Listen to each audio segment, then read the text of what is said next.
আমাদের বাংলাদেশে ভারতীয় কিছু এজেন্ট আছে, তাদের এজেন্ট যারা হচ্ছে ভারতে দাঙ্গা লাগাচ্ছে, তাদেরই কিছু এজেন্ট আমাদের বাংলাদেশেও আছে, যারা এই সাম্প্রদায়িক দাঙ্গাগুলা তৈরি করার চেষ্টা করছে ভারতের এজেন্ট হিসেবে। এবং যার ফলস্বরূপ আমরা আমাদের আলিফ ভাইকে হারিয়েছি।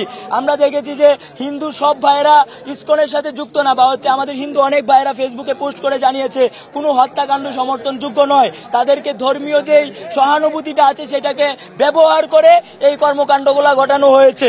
তো আমাদের পরিষ্কার মেসেজ, যারা সন্ত্রাসী কর্মকাণ্ড পরিচালনা করে, যে সংগঠন সন্ত্রাসী কর্মকাণ্ড পরিচালনা করে, উগ্রবাদী কর্মকাণ্ড পরিচালনা করে, তারা আয় যাই করুক আর নাই করুক না করুক, তারা দেশের এবং এই বাংলাদেশের ভালো চায় না, বাংলাদেশের মঙ্গল চায় না। তাই আমরা পরিষ্কারভাবে বলতে চাই, প্রত্যেকটা যতগুলা সন্ত্রাসী সংগঠন আছে এবং যারাই উগ্রবাদী কর্মকাণ্ড পরিচালনা করবে তাদের বিরুদ্ধে আমাদের স্পষ্ট অবস্থান থাকবে ইনশাল্লাহ। এবং বাংলাদেশের সার্বভৌমত্বের প্রশ্নে কোন রকম ছাড় দেওয়া চলবে না। ষড়যন্ত্র করে জিনিসপত্রের দামও বাড়াইছে।